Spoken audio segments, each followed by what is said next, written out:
Bismillahirrahmanirrahim. Assalamualaikum warahmatullahi wabarakatuh. Alhamdulillah. Wassalatu wassalamu ala rasulillah wa ala alihi wa sahbihi wa mawalah. Asyhadu an la ilaha illallah wahdahu la syarika la wa asyhadu anna Muhammadan abduhu wa rasuluhu biya ba'da. Allahumma salli wa sallim ala Muhammad wa ala ali Muhammad kama shallaita ala Ibrahim wa ala ali Ibrahim wa barik ala Muhammad wa ala ali Muhammad kama barakta ala Ibrahim wa ala ali Ibrahim innaka Hamidum Majid. Qala Allah Ta'ala fil Qur'anil Karim, a'udzu billahi minasyaitonir rajim. Qul in kuntum tuhibbunallah fattabi'uni bikumullah wa yaghfir lakum dzunubakum wallahu ghafurur rahim. Alhamdulillah, terus menerus kita bersyukur pada Allah Subhanahu wa taala, Rabb kita, Zat yang Maha Esa, Zat yang Maha Pemurah, yang Maha Penyayang, yang hari ini masih memberikan kesempatan kepada kita semua untuk hadir di buminya ini, menumpang hidup di buminya, menggunakan oksigennya, menggunakan mataharinya, menggunakan segala yang diciptakan di alam semesta ini untuk kebutuhan kita, menjalankan peran kita. Manusia hidup, Bapak sekalian, tidak lain tidak bukan perannya cuma dua. Peran yang pertama adalah yang Allah sampaikan dalam Al-Quran, a'udzubillahi minasyaitonir rajim, wa ma khalaqtul jinna wal insa illa liya'budun. Peran dia yang pertama adalah menjalankan peran sebagai Abdullah, sebagai hamba Allah. Peran yang kedua sebagai khalifah fil ard. Yang kedua, peran inilah sebenarnya memberikan kebahagiaan kepada dia kalau dia menjalankan peran tadi dengan baik. Seorang yang mungkin memberikan atau membeli sebuah barang, sebuah mungkin mobil atau motor, hari pertama dia bahagia, hari kedua dia bahagia, hari ketiga dia bahagia. Bisa jadi hari keempat sudah hilang kebahagiaannya. Tapi ketika dia menjalankan ketaatan kepada Allah, maka ketaatan itulah yang memberikan kecanduan kepadanya.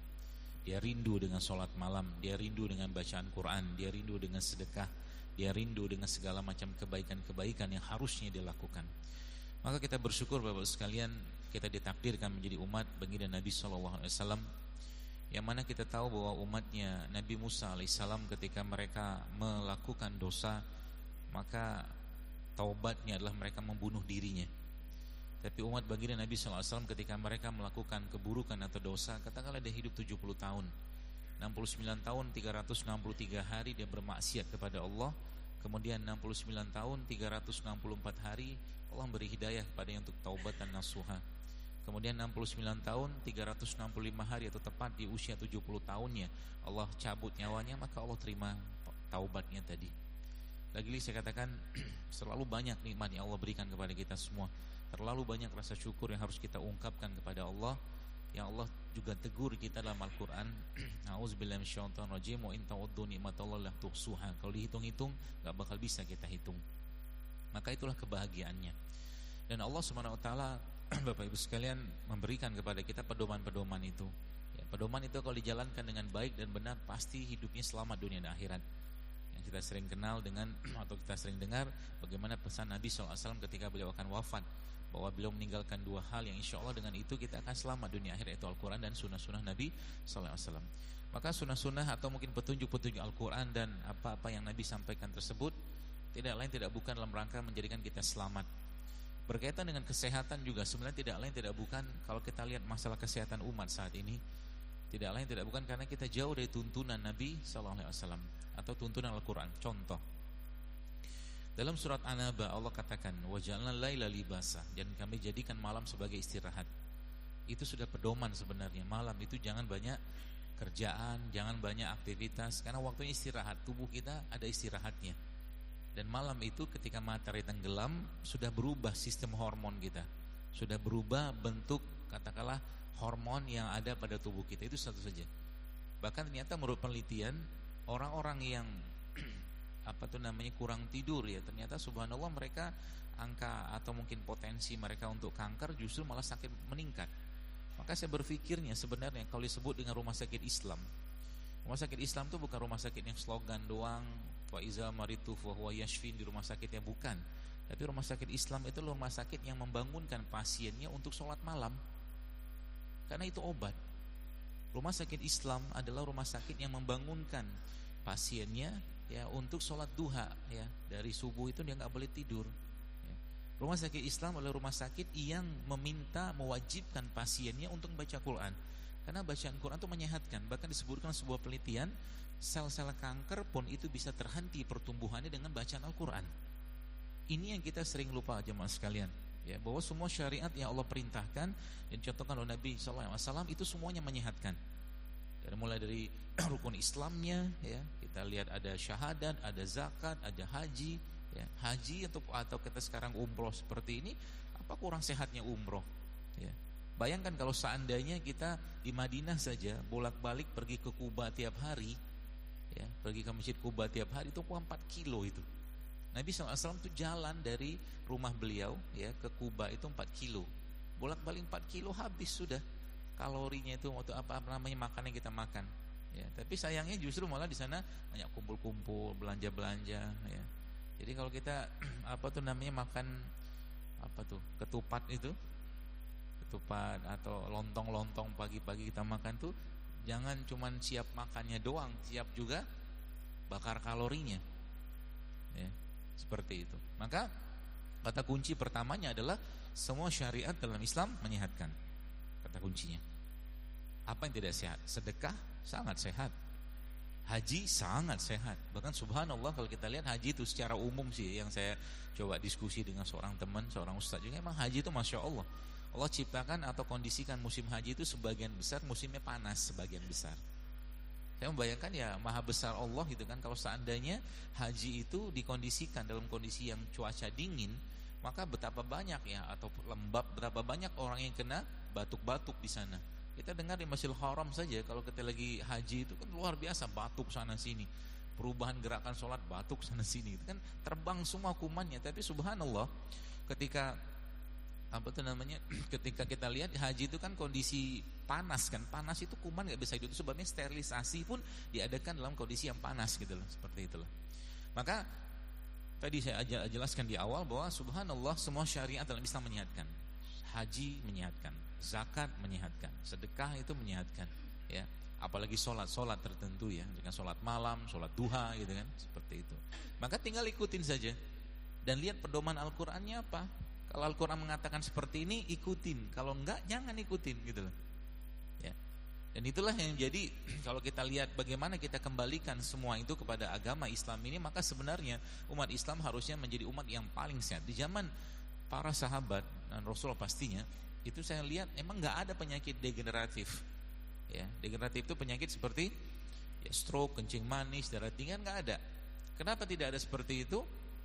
Ya karena memang apakah mereka nggak punya makanan untuk membeli? Oh, insya Allah umat Islam umat yang kaya, mereka punya makanan, ya. Tapi mereka memilih untuk sederhana, ya. Mereka memilih untuk sederhana, sehingga yang terjadi apa? Penyakit yang ada pun kebanyakan penyakit yang hubungannya dengan penyakit wabah seperti taun, kolera, seperti itulah, ya.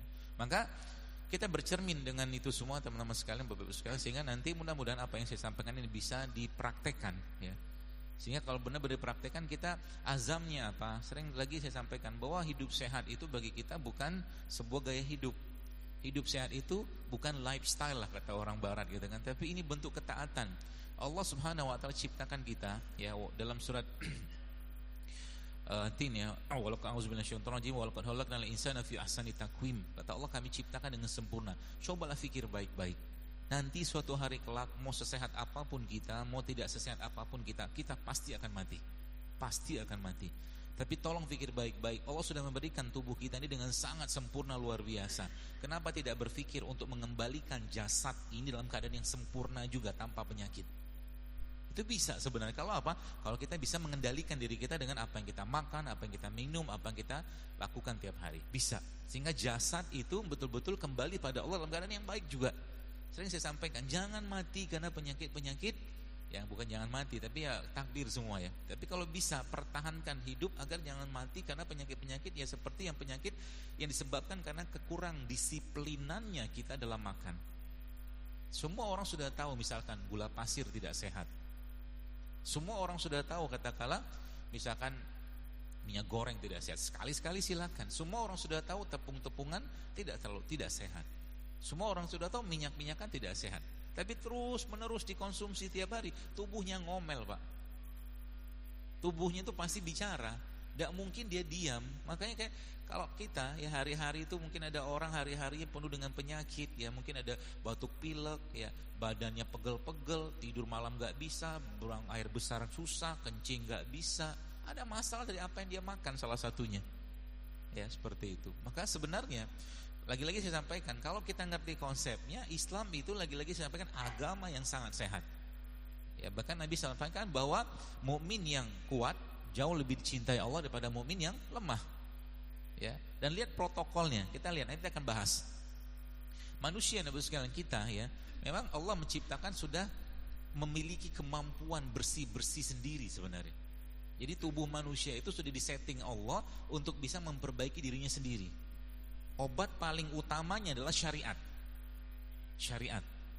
Orang yang bangun malam baca Quran, orang yang banyak zikir, tidak mungkin banyak penyakit di badannya. Asal apa? Asal benar-benar dia praktekkan itu semua. Ya, bahkan kita sering mendengar bahwa sholat malam saja itu ternyata bisa meningkatkan imunitas luar biasa. Dan baginda Nabi SAW memang ba'da isya umumnya beliau tidur ba'da isya. Ya, nah kita lihat nanti. Jadi tubuh kita itu, Bapak Ibu sekalian, ternyata Masya Allah memiliki kemampuan namanya bunuh diri terprogram. Bunuh diri terprogram yang dalam bahasa ilmiah dikenal dengan apoptosis. Apoptosis itu rata-rata terjadi per 12 hari. Jadi per 12 hari sel tubuh kita itu akan bunuh diri dan diganti dengan sel yang baru. Bayangkan kalau seandainya Anda lagi atau kita lagi bawa mobil ke bengkel, kemudian di bengkel tersebut ada onderdil yang mau diganti. Maka onderdil yang mau diganti itu tiba-tiba katakanlah mobilnya Toyota, nggak ada onderdil Toyota, pakai onderdil Suzuki, nggak cocok. Gitu, nggak cocok. Akhirnya apa? Konslet mobilnya.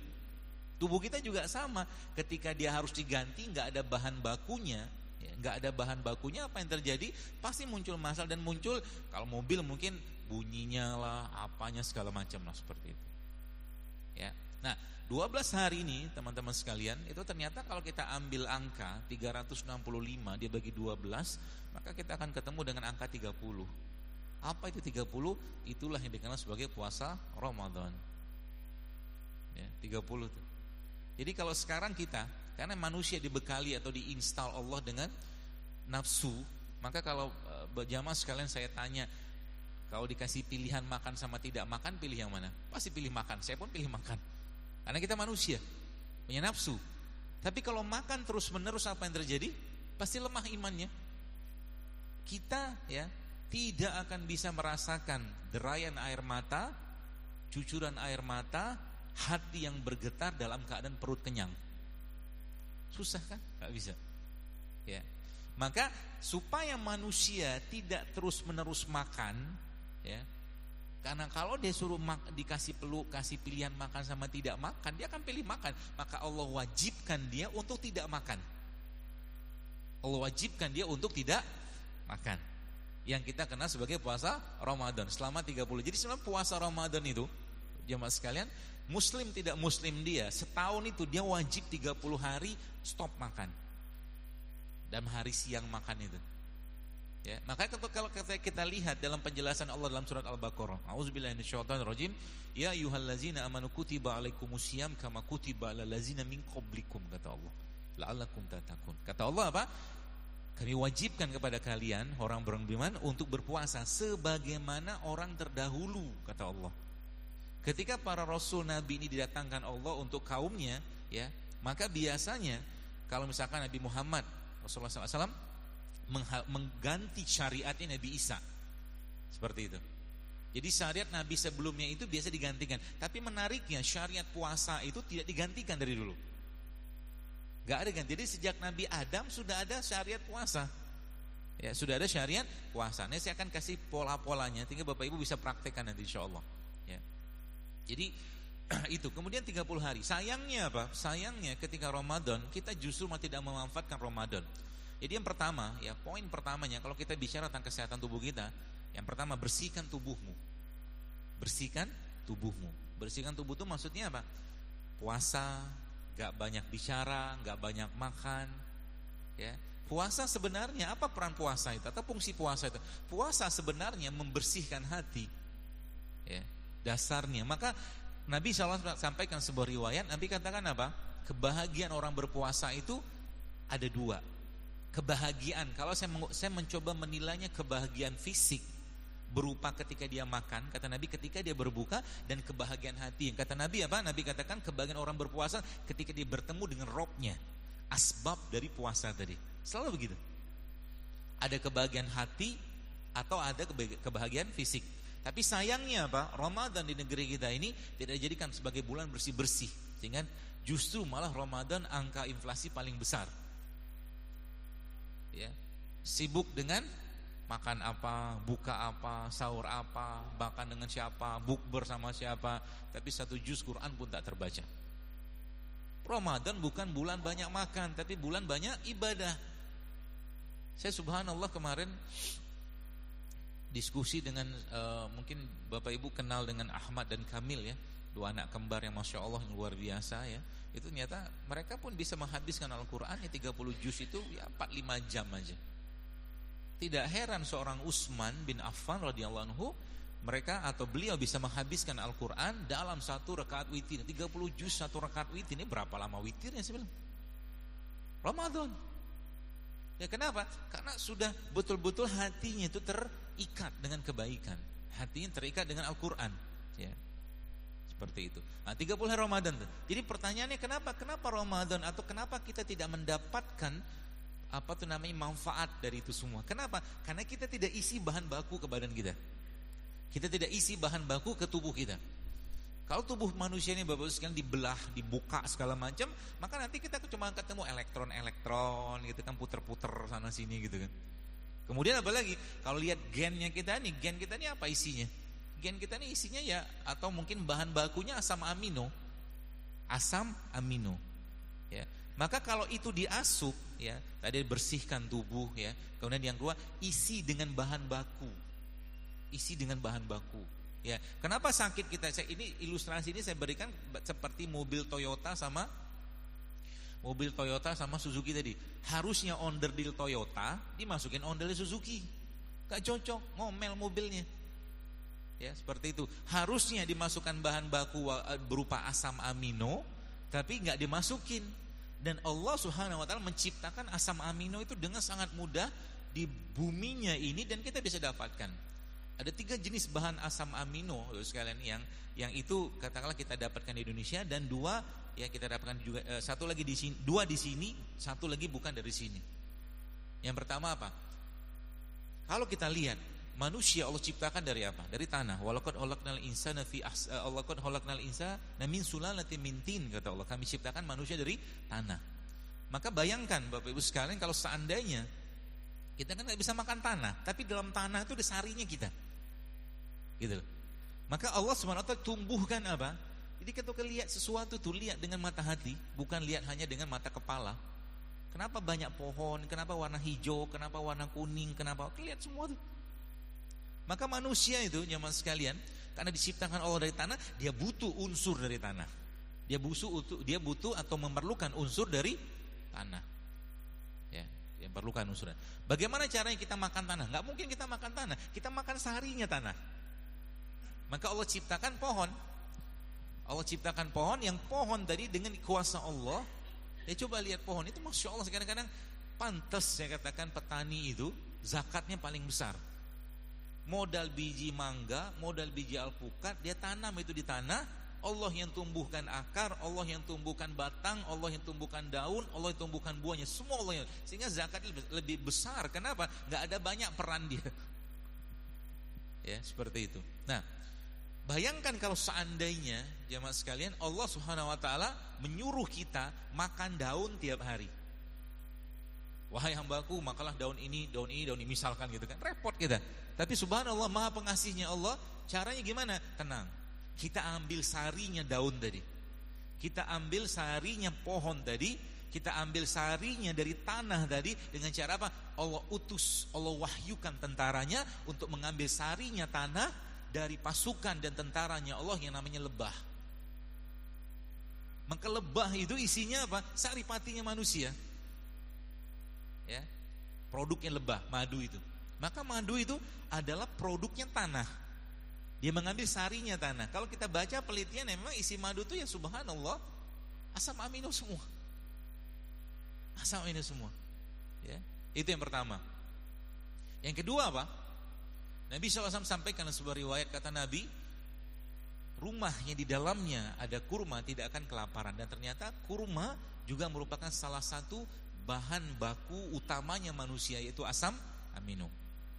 Tidak heran Nabi SAW, Nabi jelaskan, Nabi itu kalau mengerjakan wa ma yantiqu anil hawa in huwa illa wahyu yuha. Nabi itu Bapak sekalian tidak mungkin mengerjakan atau mengatakan sesuatu bukan atau berdasarkan wahyu, bukan, tapi beliau mengatakan semua berdasarkan wahyu. Ya. Siapa yang nyuruh Nabi berbukalah dengan air, kalau berbuka pakai rutop, kurma basah, kalau nggak ada kurma kering, kalau nggak ada air. Siapa yang nyuruh begitu? Pasti Allah lah. Gitu lah.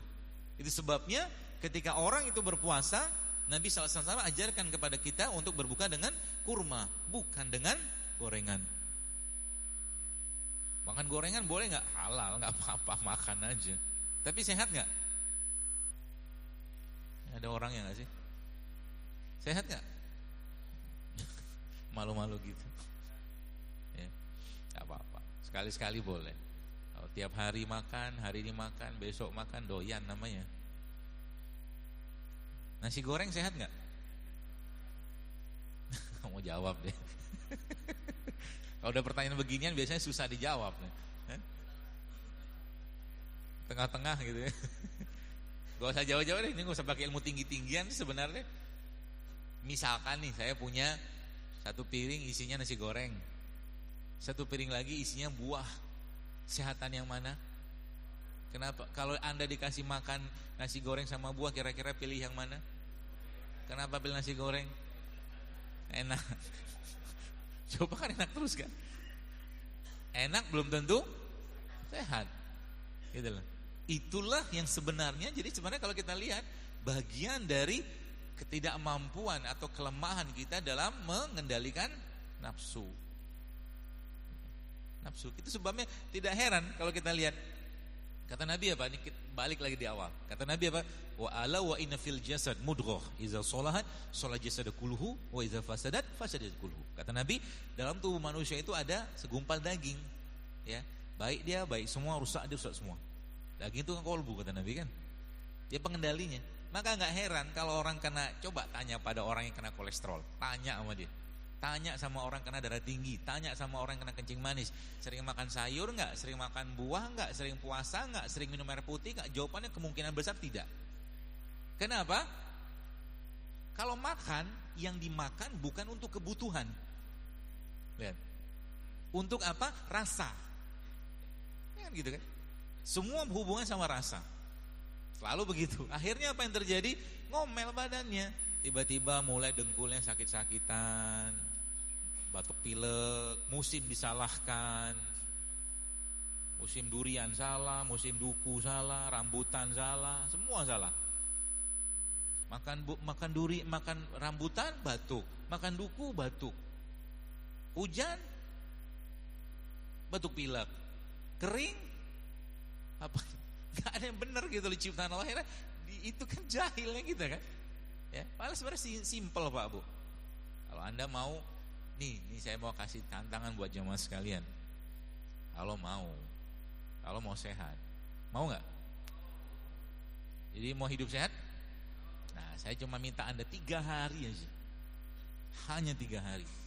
Pertama, nggak usah makan nasi putih. Berani nggak? 3 hari aja dulu. Siap? Kenapa sedih gitu? 3 hari dulu latihan. Yang pertama itu.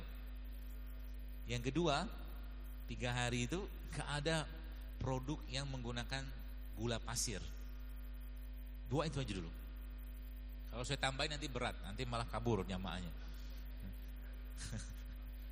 2 hal itu aja Anda kerjakan 3 hari. Apa yang terjadi? Tubuh Anda, tubuh jamaah sekalian seperti laptop yang habis di reset. Karena 2 hal tadi itu bagi badan kita beratnya luar biasa. Pernahkah berpikir kenapa habis makan nasi dengan segala lauknya itu kita tiba-tiba mengantuk, tapi kita makan rujak, kita tidak ngantuk. Coba pikir. Iya kan? Kenapa? Karena yang masuk itu jenis gula yang berbeda. Gula pada rujak, pada buah-buahan tadi sama gula pada nasi dan gula pasir itu beda ceritanya. Seseorang, jemaah sekalian, yang misalkan nih tiap waktu sholat, misalkan dia makan atau minum 2 sendok air tebu, misalkan pagi 2 sendok, subuh gitu kan, nanti zuhur 2 sendok air tebu ya, nanti asar 2 sendok, maghrib 2 sendok, malam 2 sendok isya. Sama orang yang yang pagi tadi subuh kayak begini 2 sendok gula pasir, nanti zuhur 2 sendok gula pasir, asar 2 sendok gula pasir, maghrib 2 sendok gula pasir, isya 2 sendok. Itu beda nasib nanti itu. Beda nasib. Kenapa? Sudah banyak hilang itunya, gizi atau bahan penting pada gula pasir tadi yang sebenarnya kalau diminumkan, kalau kita minum gula tebunya atau tebunya aman kita. Gitu kan? Seperti itu. Nah, jadi yang pertama. Jadi lihat protokol yang pertama. Tadi kan ada 30 haroman. Lalu Allah kasih lagi. Ya, jadi bahan baku tadi ada ada kurma, ada madu, dan satu lagi. Kalau kita lihat Bapak sekalian, semakin sesuatu itu dilindungi oleh Allah. Kalau kita lihat begini, ini kan jeruk nipis. Jeruk ini apa persamaannya katakanlah sama jahe? Ya, sama-sama ciptaan Allah. Tapi apa bedanya? Bedanya warna hijau pastinya kan. Yang pertama itu. Yang kedua apa? Ada kulitnya. Ini ada kulit. Selalu begitu Allah ciptakan ada kulit. Semakin susah sesuatu itu dibuka, saya mencoba berpikir gitu kan, atau semakin dilindungi Allah, berarti semakin berharga dia. Lihat, ada satu ciptaan Allah yang sebenarnya isinya badan kita, tapi Allah lindungi dengan apa? Dengan serat. Allah lindungi dengan kulit, dengan cangkangnya. Allah lindungi lagi dengan dagingnya. Lihat kan, Masya Allah kan. Dan subhanallah, kalau kita ambil ini si jeruk nipis ini Bapak Ibu sekalian, dibandingkan dengan produk ciptaan Allah yang tadi, jauh lebih dahsyat isinya produk ciptaan Allah yang tadi. Produk ciptaan Allah yang saya sebutkan tadi apa? Air kelapa. Saya kemarin Masya Allah ya, di Jogja ada seorang ibu-ibu testimoni pas habis kajian, dia cerita, dokter kemarin saya mau operasi, dia bilang, dokter bilang begini penyakit kandungan dia lah segala macam, saya lupa apa itu. Terus dia tiba-tiba baca postingan saya dan dia minum itu air kelapa yang muda, yang dagingnya masih halus, yang masih halus banget itu, dia minum airnya, lalu dia blender Bapak Ibu sekalian dengan kunyit ini. Dia blender sama kunyit ya. Kemudian dia blender lagi sama kurma, dia tunggu seharinya. Ada sekitar 2-3 hari dia minum itu, subhanallah, tiba-tiba dari maaf kemaluannya muncul gumpalan-gumpalan darah. Modal itu doang. Yang lebih luar biasa lagi, ada seorang ibu-ibu ya, dia sempat kirim pesan ke saya, itu saya baca gitu, subhanallah, akhirnya dia cerita sejak Ramadan tahun lalu dia minum yang beberapa resep saya itu. Ini simpel aja ya, Masya Allah. Yang saya suruh bikin itu adalah ini, kunyit, kemudian serai ya, sama jeruk nipis. Dari Ramadan tahun lalu dia minum itu ya. Judulnya awalnya untuk ngobati tiroidnya. Maka Masya Allah Bapak sekalian, tiba-tiba dia ngabarin, dok ini saya tes hamil, dia bilang. Ada sekitar sebulan lalu dia pesan terakhir, saya tes hamil dan subhanallah sekarang saya hamil. Nah, apa yang terjadi Bapak sekalian? Waktu saya tanya, ibu sudah berapa lama menikah? Dari 2005. Artinya hanya mengandalkan ini saja, dengan izin Allah dihamil ya Pak. Tapi catatannya apa? Yang hal-hal yang saya larang itu dia nggak makan. Gulanya sudah enggak, tepungnya sudah enggak, ada tepung lagi sebenarnya. Gula sudah tidak, tepung sudah tidak, minyak sudah tidak, nasi putih tidak. Akhirnya apa? Tubuhnya seperti tiap hari itu terdetoks gitu kan. Apalagi dengan bahan baku itu. Ya, nah kita kembali ke tadi misalnya. Jadi bahan baku itu ada air kelapa. Maka minum air kelapa bagus, tapi jangan pakai sirup. Minum air kelapa 3 bulan aja, Bapak Ibu sekalian jemaah saya, Anda minum air kelapa itu ya, subhanallah turun tensinya. Kata guru saya begitu. Apalagi air kelapanya Anda nanti bisa blender sama jahe sama apa, banyak sekali manfaatnya itu. Maka kenapa Indonesia diciptakan Allah banyak air kelapa? Ya memang kebutuhan kita tuh di situ. Jadi kenapa di sana nggak bisa tumbuh, katakan di daerah Arab, di Jazirah Arab kan Allah tumbuhkan kurma di sana. Setiap tempat itu punya bahan baku bagi penduduknya sendiri. Begitu. Ya, kalau diikutin benar-benar selesai masalah kesehatan kita kalau ngikutin itu. Tambah lagi dengan poin pertama tadi, bersihkan badannya. Ada 30 hari Ramadan, ada 6 hari Syawal, ada Ayyamul Bid, ada 2 kali 4 Senin Kamis, ada puasa sunnah, Masya Allah. Protokolnya jelas banget. Dan plus lagi Bapak sekalian ya, 13, 14, 15. Ternyata pertengahan bulan itu waktu terbaiknya tubuh kita untuk bersih-bersih badan secara gravitasi ya. Tapi lebih dahsyat lagi ternyata kalau orang itu pada pertengahan bulan itu berpuasa. Itu sebabnya saya baru paham kenapa ada syariat puasa Ayyamul Bid 13. Dan lebih menarik lagi Bu sekalian, Masya Allah, akhirnya 16 kita disuruh istirahat, 17-nya atau 19-nya atau 21-nya kita disunahkan oleh baginda Nabi SAW untuk berbekam. Masya Allah, protokolnya jelas banget itu. Ikutin. Dan Nabi katakan apa? Barang siapa yang berbekam pada tanggal 17, 19 atau 21 maka itu menyembuhkan penyakit. Ada janjinya Nabi di situ. Bahkan disebutkan sebuah riwayat Nabi katakan apa? Asyifa'u fi salasatin syarbatil asal. Kesembuhan itu ada 3 kata Nabi. Yang pertama apa? Syarbatil asal, minum madu. Yang kedua wasyar tahtil mihjam, sayatan bekam. Yang ketiga modal ini aja Masya Allah sehatnya luar biasa kita. Tapi berbekamnya jangan berbekam sembarangan ya, berbekamnya jangan berbekam sembarangan, berbekam di tempat yang resmi ya. Kebetulan kita punya organisasi namanya Perkumpulan Bekam Indonesia. Ini ada Ustaz Amrullah nih, beliau ketuanya di sini. Ya, harapan saya begitu, syiarkan, galakan bekam ini sebagai salah satu solusi langit. Ada janji Allah di situ. Ya, bahkan hadis Asy-Syifa'u fi Salasah ini hadis Bukhari Muslim. Masya Allah kan.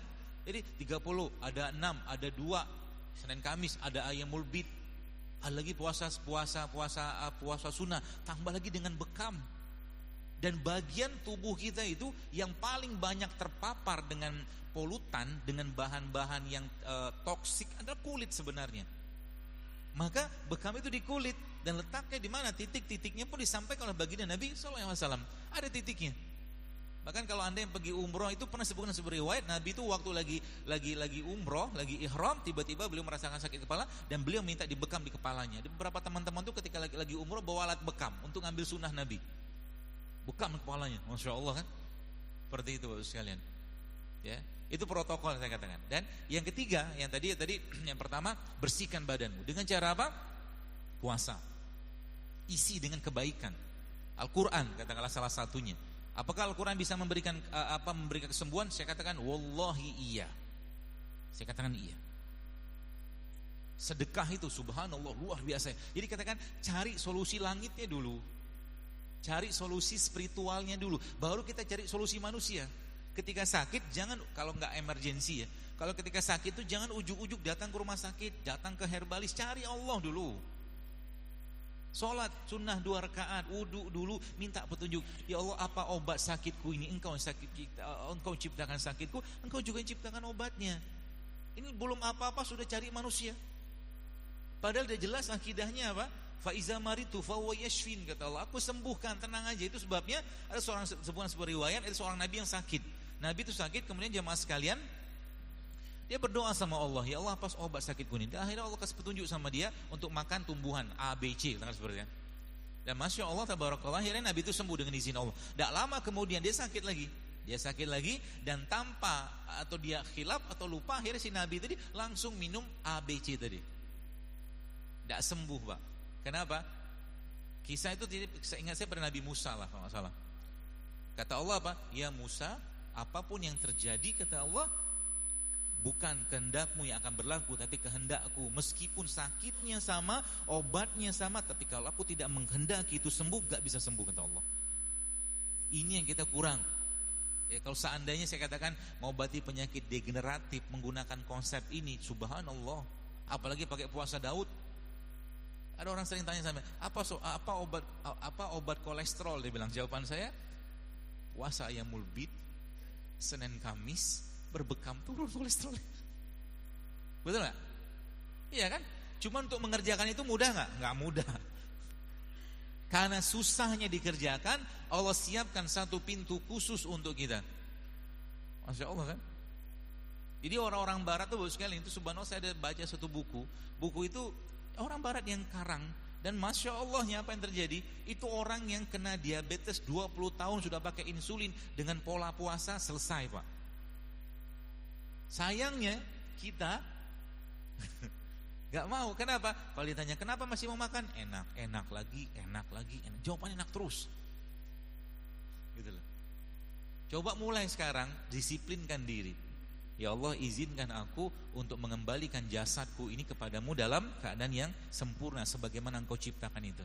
Ya kalau ada uban-uban sedikit apalah, udah tua kan. Tapi maksudnya jangan banyak penyakit. Termasuk salah satu penyakit yang banyak di kalangan umat Islam saat ini apa? Kegemukan. Itu penyakit. Jadi gemuk itu lucu gak? Ya lucu sih kalau anak-anak, tapi kalau orang besar kurang lucu. Harus dikuruskan.